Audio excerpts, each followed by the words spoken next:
The sky above western Russia looked quiet. No sirens echoed through the forests. No fighter jets streaked across the clouds. Nothing suggested that one of the most sophisticated battles of the war was already underway. Yet hundreds of kilometers away, engines no louder than lawnmowers were carrying a dangerous secret toward one of Russia's most heavily protected military regions. Russian commanders believed they had prepared for exactly this moment. Layers of electronic warfare, missile systems, radar stations, helicopters, and anti-aircraft guns formed what many called an impenetrable shield. On paper, almost nothing should have been able to break through. But modern warfare rarely follows the paper. Long before the first alarm sounded, the operation had already become a contest of mathematics, engineering, and patience rather than brute force. Every drone launched represented a calculated gamble. It wasn't designed to overpower Russia's defenses through speed or armor. Instead, it relied on something much more dangerous, forcing expensive systems to fight cheap machines over and over again until the balance simply collapsed. The journey itself was almost unbelievable. Flying hundreds of miles across hostile territory, each drone had to survive weather, navigation errors, electronic attacks, and fuel limitations. Unlike cruise missiles costing millions of dollars, these aircraft represented an entirely different philosophy. Build enough of them, send enough of them, and eventually, even the strongest defense begins making impossible choices. That was exactly the situation Russian operators feared. As the first wave crossed the border, electronic warfare stations immediately sprang to life. Their job wasn't necessarily to destroy drones. It was to convince them they no longer knew where they were. Imagine driving through a city where every road sign suddenly points in the wrong direction. Your car works perfectly. Your engine is fine. Your steering responds normally. Yet every decision you make is based on false information. Before long, you're hopelessly lost without realizing it. That is exactly what GPS spoofing attempts to accomplish. Powerful transmitters broadcast counterfeit satellite signals that overwhelm the genuine ones arriving from space. To an ordinary navigation receiver, the fake signals appear stronger and therefore more trustworthy. The drone suddenly believes it has drifted several kilometers away from its actual location. If the deception succeeds, the aircraft calmly flies itself away from its target, crashes into empty countryside, or wastes precious fuel correcting a position that never existed. For years, this technique earned Russia a reputation as one of the world's leaders in electronic warfare. Reports from previous conflicts suggested countless guided weapons had been confused or diverted without a single missile being launched against them. Entire attacks had reportedly failed before reaching their objectives. But technology never stands still. The newest generation of long-range drones had quietly evolved beyond depending on satellite navigation alone. Engineers understood that GPS could disappear at any moment. So instead of trusting one source of information, these aircraft constantly compared several different methods simultaneously. When satellite data suddenly began drifting in impossible directions, onboard computers recognized something wasn't adding up. The aircraft didn't panic, it simply became suspicious.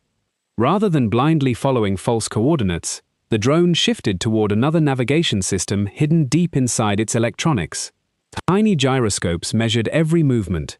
Accelerometers recorded every turn. By continuously calculating speed, direction, and distance traveled, the aircraft could estimate its own location without asking satellites anything at all. This inertial navigation wasn't perfect. Small errors slowly accumulated over hundreds of kilometers. Eventually, those tiny mistakes could become several hundred meters, or even more. But being slightly uncertain was still far better than believing a complete lie. There was another option available too, although using it introduced a different set of dangers. Instead of trusting space, the drone began trusting the ground. Flying lower than before, onboard cameras searched for rivers, highways, forests, railways, coastlines, and industrial complexes. Everything below became a giant map. Computer vision software compared live images against stored satellite photographs loaded before takeoff. If enough landmarks matched, the aircraft could determine its position even while every GPS satellite appeared corrupted. It was an elegant solution, It also forced the drone into the most dangerous altitude imaginable. High above the Earth, air is thin. Engines burn less fuel. Small anti-aircraft guns struggle to reach their targets. Down near the treetops, everything changes. Fuel consumption rises. Telephone poles become hazards. Radar begins seeing aircraft more easily as they cross open terrain. Short-range air defense systems finally get their opportunity. And that was exactly where Russia intended to fight. Several kilometers ahead, radar operators watched new contacts appear across their screens. The first reaction was almost automatic. Lock, track, launch. Missiles accelerated skyward within seconds, leaving white trails behind them. One drone disappeared in a bright flash. Another broke apart into hundreds of fragments, debris scattered across fields far below. The crews celebrated briefly. Then more contacts appeared. Not one, not 5, dozens. This is where modern drone warfare becomes less about individual aircraft and more about statistics. Every defensive missile costs money. Every interceptor occupies valuable launch rails. Every reload consumes precious seconds. Meanwhile, attackers don't necessarily need every drone to survive. They simply need enough of them to survive. Military analysts often compare this to filling a bucket with holes. Plugging one leak doesn't matter much if 20 more suddenly appear elsewhere. Russian missile crews faced exactly that problem. Should they fire immediately at every radar contact? What if several contacts were merely decoys? What if expensive interceptors destroyed empty airframes while real explosive drones slipped through another corridor entirely? Those questions had no easy answers. Every decision carried consequences. As operators hesitated, the attacking formation continued advancing. Some drones deliberately flew predictable routes. Others altered altitude. A few intentionally revealed themselves first, drawing defensive fire away from aircraft flying behind them. Whether this happened through centralized planning or decentralized programming mattered less than the result. Defenders were slowly losing control of the engagement. Even successful interceptions came with hidden costs. Reloading missile launchers isn't instantaneous. During those critical moments, defensive coverage weakens. Entire sectors temporarily become vulnerable. Experienced planners understand those gaps better than anyone. Sometimes the safest place isn't where defenses are strongest. It's exactly where they've just finished shooting. While missile crews struggled, another threat entered the battle. Attack helicopters. Designed originally for armored warfare, these machines suddenly found themselves chasing relatively inexpensive drones instead of tanks. On paper, helicopters offered several advantages: speed, mobility, powerful cannons, air-to-air missiles, advanced optics. But reality proved considerably more frustrating. Finding one low-flying drone over forests is difficult enough. Finding dozens weaving independently across hundreds of square kilometers becomes an entirely different challenge. Pilots scanned tree lines. Operators zoomed thermal cameras across rivers. Every moving shadow demanded investigation. Most turned out to be nothing. Some vanished before identification. Others appeared only briefly between buildings or hills before disappearing again. The helicopters remained dangerous. But they couldn't be everywhere simultaneously. Meanwhile, the drones continued moving. Every kilometer completed represented another obstacle overcome. Every surviving aircraft increased pressure on defenses farther ahead.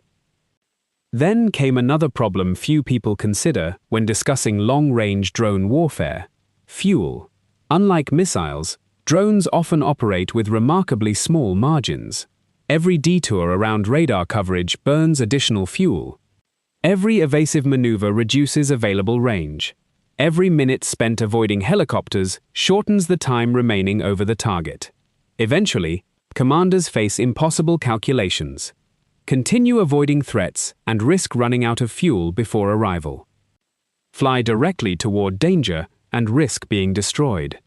Neither option guarantees success. That uncertainty defines almost every long-range strike conducted today. Even if navigation succeeds, even if electronic warfare fails. Even if missiles miss, the aircraft still has to arrive with enough energy left to accomplish its mission. Ahead lay the final obstacle. Industrial infrastructure stretched across the horizon. Storage tanks, pipelines, rail connections, loading terminals. Smoke from earlier impacts drifted across portions of the facility, reducing visibility dramatically. Ironically, previous successful strikes now complicated later ones. Computer vision systems rely on recognizable landmarks. Heavy smoke hides landmarks. Suddenly, buildings disappear behind black clouds. Roads vanish. Tank farms blend into darkness. The drone's camera begins losing confidence. For several tense moments, its software struggles to match reality against stored imagery captured months earlier under completely different conditions. Engineers anticipated this possibility too.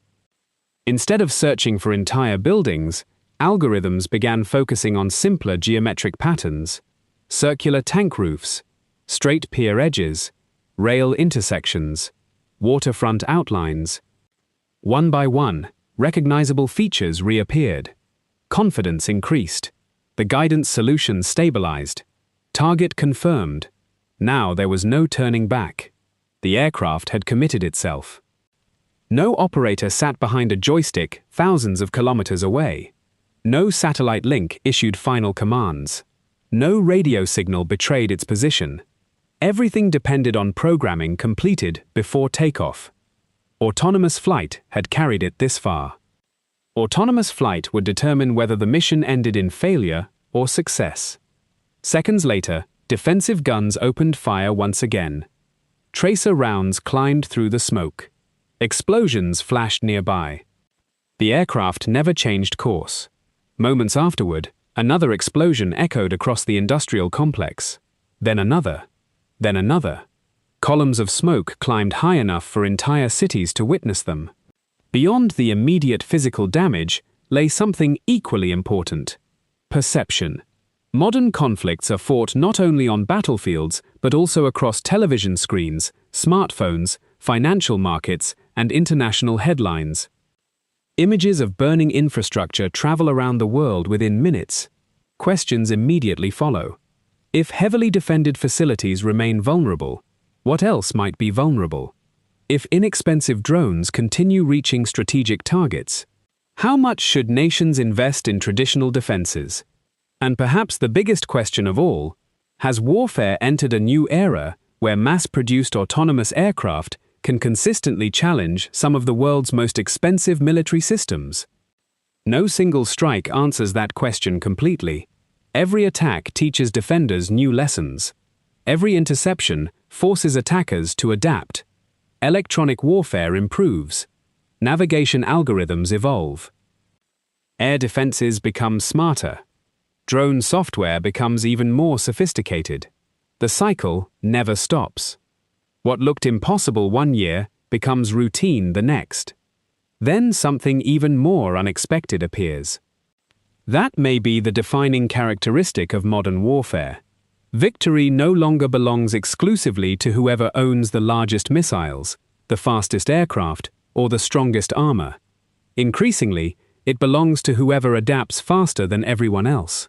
Far from the burning target, military analysts would later debate exactly which defensive layer had failed first. Some argued electronic warfare hadn't been powerful enough. Others believed the real weakness was simple arithmetic. There were too many aircraft arriving from too many directions at nearly the same time. The truth was probably somewhere in between. Modern air defense isn't one giant shield. It's a chain of dozens of independent systems, each expected to perform perfectly. The problem is that chains rarely break everywhere at once. They usually fail at their weakest link. Inside command centers, operators immediately began reconstructing the attack second by second. Every radar track was replayed. Every intercepted signal was examined. Every camera recording was reviewed frame by frame. They wanted to understand whether the drones had followed pre-programmed routes or adapted during the flight. That distinction mattered enormously because it revealed how much autonomy these aircraft actually possessed.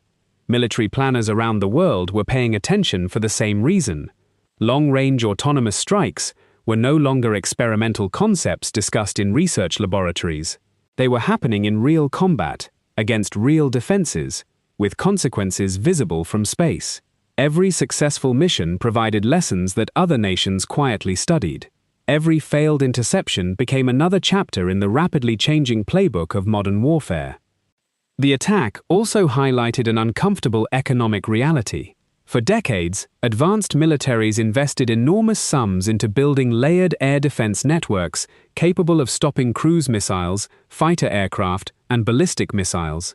Those systems remain incredibly capable, but they were designed during an era when attackers launched relatively small numbers of extremely expensive weapons. Cheap drones completely changed that equation. Imagine hiring an elite security team to protect a warehouse from luxury sports cars attempting to crash through the front gate. Then, instead of sports cars, thousands of bicycles begin arriving from every direction at once. The guards are still highly trained. Their equipment still functions exactly as intended. Yet suddenly, they're spending enormous resources stopping vehicles that cost a tiny fraction of the equipment being used against them. That imbalance forces commanders into painful decisions. Is it worth firing a missile costing hundreds of thousands, or even millions, of dollars to destroy an aircraft assembled for a fraction of that price? In pure military terms, the answer is often yes, if the drone threatens critical infrastructure. Financially, however, the defender slowly bleeds resources, while the attacker keeps manufacturing replacements. This doesn't mean drones are invincible, far from it. Many never reach their targets. Weather alone destroys some missions, engines fail, navigation errors accumulate. Defensive fire still claims plenty of aircraft, but unlike traditional precision weapons, long-range drones are designed with attrition in mind. Their creators know some will never arrive. The strategy works only because enough eventually do. Another important factor often overlooked is preparation. These operations don't begin on launch day. Weeks, sometimes months, of intelligence gathering usually come first. Satellite imagery is studied repeatedly. Radar coverage is estimated. Patrol patterns are observed. Terrain is analyzed. Even small details like seasonal vegetation or newly constructed buildings may influence route planning. By the time the first engine starts, much of the mission has already been decided. Electronic intelligence plays an equally important role.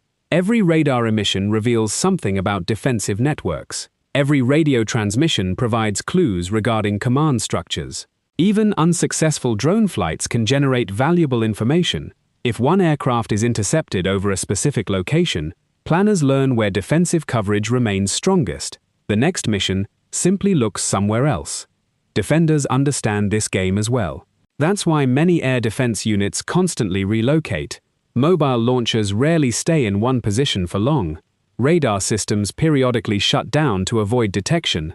Decoy equipment appears across strategic regions, forcing attackers to waste valuable reconnaissance on fake targets. In many ways, the battle begins long before anyone fires a weapon. The psychological dimension cannot be ignored either. When drones demonstrate the ability to travel hundreds or even thousands of kilometers, every strategic installation suddenly feels closer to the front line. Facilities previously considered relatively secure must now invest additional resources into protection. Military bases, energy infrastructure, logistics hubs, and industrial complexes all require greater vigilance. That creates another challenge. Resources are limited. Protecting one location often means accepting additional risk somewhere else. History repeatedly shows that attackers don't need to destroy every target. Sometimes forcing an opponent to defend everything is already a victory. The evolution of navigation technology deserves special attention because it illustrates just how quickly this competition continues advancing. Early unmanned aircraft relied heavily on satellite guidance. If GPS disappeared, the mission often failed. Newer systems combine satellite navigation, inertial sensors, terrain mapping, optical recognition, and increasingly sophisticated onboard computing. Rather than trusting any single source completely, they constantly compare information, searching for inconsistencies before making decisions. Artificial intelligence is expected to accelerate this trend even further. Instead of recognizing only predetermined landmarks, future autonomous systems may learn to identify entirely new environments during flight. They could adapt routes around unexpected obstacles, avoid recently discovered threats, and continue operating despite conditions never encountered during testing. Experts continue debating exactly how quickly those capabilities will mature, but few doubt the direction of travel. Defensive technology is evolving just as rapidly. Traditional radar remains essential, but newer systems increasingly combine multiple sensors simultaneously. Infrared cameras detect engine heat. Acoustic arrays listen for distinctive engine sounds. Passive radio sensors search for electronic emissions. Artificial intelligence helps classify targets faster than human operators alone. Even laser-based defenses continue receiving significant investment because, unlike missiles, they aren't limited by expensive interceptors. Yet every improvement creates another response. When radar becomes more effective, drones become harder to detect. When electronic warfare improves, navigation becomes more autonomous. When guns receive greater range, flight paths become more unpredictable. Neither side remains still for long. That constant adaptation may ultimately become the defining feature of this conflict. Unlike previous generations of military technology, software can evolve almost overnight. Engineers review combat data, modify algorithms, upload updates, and deploy improved systems within remarkably short periods. Lessons learned during 1 week's operations may influence missions only days later. Some analysts compare this to the early years of aviation, when aircraft designs changed dramatically every few months because real-world experience advanced faster than theory. Drone warfare appears to be following a similar pattern. What seemed cutting-edge last year can quickly become outdated as opponents discover new weaknesses. Reports from various observers suggest both sides continue experimenting aggressively. New launch techniques appear, different payload configurations emerge, navigation software improves, countermeasures become more sophisticated. Independent verification remains difficult during active conflict, meaning many claims should be treated cautiously until supported by reliable evidence. Still, the overall trend is unmistakable. Innovation has become almost continuous. The attack itself may eventually fade from headlines, replaced by newer operations and different battlefields. But its broader significance is unlikely to disappear anytime soon. Military academies, defense companies, and government planners across the world will continue studying incidents like this because they reveal more than isolated tactical successes or failures. They expose how warfare itself is changing. For decades, overwhelming military power often depended upon acquiring the biggest aircraft, the longest-range missiles, or the most advanced tanks. Those capabilities still matter enormously.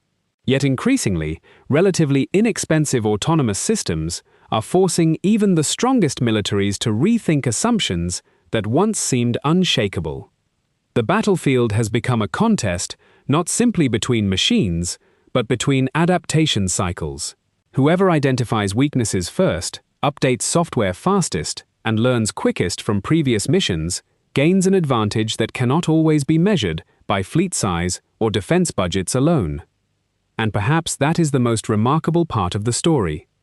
The loudest explosions happened at the target, but the most important battle had already taken place hundreds of kilometers earlier, hidden inside invisible radio waves, lines of computer code, navigation algorithms, and split-second decisions made by machines operating largely on their own. That silent contest may end up shaping the future of warfare far more than any single strike ever could. The fires continued burning long after the drones were gone. Emergency crews rushed from one section of the facility to another, trying to contain secondary explosions before they spread to neighboring storage tanks. Thick smoke rolled across the skyline, visible from miles away, while investigators worked to determine exactly how many aircraft had reached the target. In modern conflicts, the first reports are almost always incomplete. Numbers change, damage assessments evolve. Competing claims emerge from both sides. Independent verification often takes time, making it important to separate confirmed information from early speculation. Yet regardless of the exact figures, one reality was already impossible to ignore. The operation had forced one of the world's largest military powers to spend enormous resources defending against relatively inexpensive aircraft built for an entirely different style of warfare. For military planners everywhere, the attack reinforced an uncomfortable lesson. Geography no longer guarantees security the way it once did. During previous generations of conflict, facilities located hundreds of miles from the front line often operated with a sense of relative safety. Today, long-range drones have dramatically reduced that buffer. Distance still matters, but it no longer provides the protection it once did. Instead, every strategically important location must assume that eventually someone will attempt to reach it. The impact extends far beyond the battlefield. Energy infrastructure, transportation hubs, logistics centers, ammunition depots, aircraft factories, naval bases, communication networks, and fuel storage facilities all become part of the same strategic equation. Every successful strike forces governments to invest more money into protecting similar sites. New radar systems are purchased, additional patrols are assigned, defensive weapons are relocated. Construction crews reinforce vulnerable areas. The attacker's objective is not always total destruction. Sometimes forcing an opponent into expensive defensive measures is valuable on its own. Military economists often describe this as a battle of sustainability rather than a battle of firepower. Can defenders continue spending millions to intercept waves of comparatively inexpensive drones? Can attackers continue manufacturing enough aircraft to maintain pressure? Eventually, both sides confront the same question. Which strategy becomes impossible to sustain first? Engineers also study these operations from a completely different perspective. Every mission becomes a giant field experiment. If a navigation algorithm performs better than expected, future software builds upon that success. If electronic countermeasures prove effective, drone designers immediately begin searching for alternatives.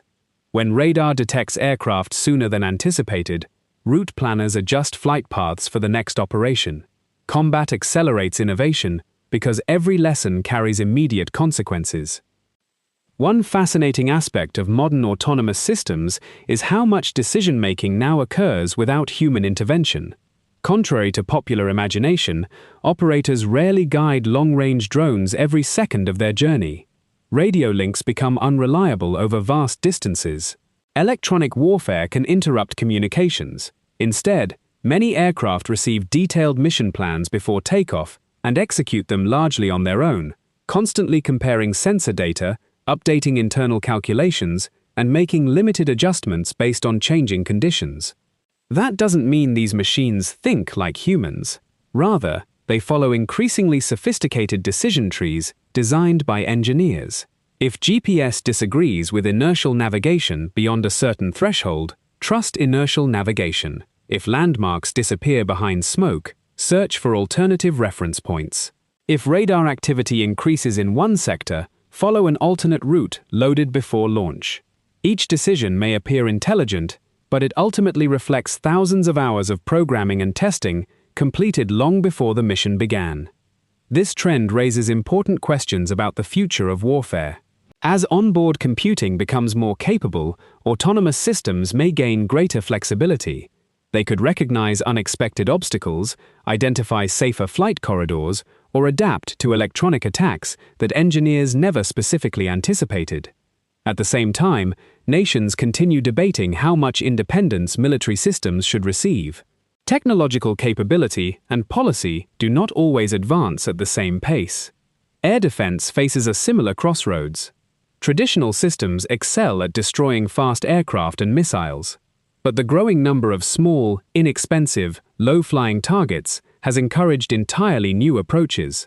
Engineers are developing more efficient radar networks, advanced electro-optical sensors, artificial intelligence for target recognition, high-energy lasers, electronic jammers, and rapid-fire gun systems specifically optimized for drones. None offers a perfect solution. Instead, future defenses will likely combine many different technologies working together rather than relying on any single weapon. Perhaps the greatest misconception surrounding drone warfare is the belief that one breakthrough technology suddenly changes everything forever. History suggests something different. Every innovation creates a response. Radar changed aerial warfare, stealth technology responded, improved radar followed, precision-guided weapons appeared, electronic warfare adapted, drones expanded the battlefield, counter-drone systems continue evolving. Military history is less a straight line than an endless cycle of innovation followed by adaptation. That cycle is unfolding faster than ever before.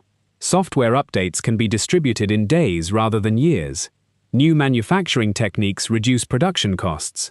Commercial technologies increasingly influence military development. Cameras, processors, batteries, satellite communications, and artificial intelligence all improve because of civilian demand as well as defense research. As a result, capabilities that once required major military programs sometimes become available through technologies originally developed for entirely different purposes. Another factor often overlooked is the role of information itself. Images of burning infrastructure spread across social media within minutes. Analysts compare satellite photographs before and after attacks. Videos are geolocated. Open-source investigators examine flight paths, impact locations, and damage patterns. Governments release official statements, while independent observers attempt to verify what actually occurred. In today's world, the information battle begins almost as quickly as the physical one. For that reason, responsible analysis requires caution. During active conflicts, both sides naturally emphasize information supporting their own narratives. Initial reports can be incomplete or inaccurate. Rumors spread rapidly online, sometimes reaching millions of people before reliable evidence becomes available. Serious observers therefore compare multiple independent sources before drawing firm conclusions. That process may seem slower, but it ultimately produces a clearer understanding of events. Looking ahead, many defense experts believe long-range autonomous strikes will remain an important feature of modern warfare. The precise balance between offense and defense will continue shifting as new technologies emerge. Some breakthroughs may favor defenders for several years, others may temporarily benefit attackers. Neither advantage is likely to remain permanent. What seems almost certain is that future conflicts will involve increasing cooperation between humans and autonomous systems rather than replacing one with the other. Commanders will continue making strategic decisions. Engineers will continue improving algorithms. Intelligence analysts will continue identifying targets. Autonomous aircraft will increasingly handle the dangerous task of traveling through contested airspace, where human pilots face enormous risks. When historians eventually examine this period, they may conclude that the most significant transformation was not the drone itself. Similar unmanned aircraft have existed for decades. The real revolution may have been the combination of affordable manufacturing, advanced navigation, artificial intelligence, computer vision, electronic warfare, and mass production into a single operational concept capable of challenging assumptions that had dominated military planning for generations. That is why incidents like this attract so much attention around the world. They are not simply isolated strikes against individual facilities. They represent glimpses into how future conflicts may increasingly unfold, through contests between software and sensors, algorithms and countermeasures, adaptation and innovation, where victory depends as much on learning faster than the opponent as it does on possessing larger arsenals. The smoke eventually drifted away. Damaged infrastructure would be repaired, defensive systems would be repositioned, engineers would analyze every recovered fragment, new tactics would be developed. Another operation would eventually follow, met by another generation of defenses. The cycle would continue because neither side can afford to stop adapting. In the end, the story was never just about one drone, one target, or one night. It was about the rapid transformation of modern warfare itself. Invisible radio waves competed with autonomous navigation. Expensive missile batteries faced swarms of inexpensive aircraft. Computer vision challenged electronic deception. Every side learned something. Every mission changed the next one. And somewhere, in research laboratories, military headquarters, and engineering workshops across the world, people are already working on the next innovation that could change the balance once again. By the time today's technology becomes fully understood, tomorrow's will already be preparing for its first real test. That relentless race to adapt may ultimately become the defining characteristic of 21st century warfare, and the nations that learn the fastest may shape the conflicts of the future long before the rest of the world realizes the battlefield has changed.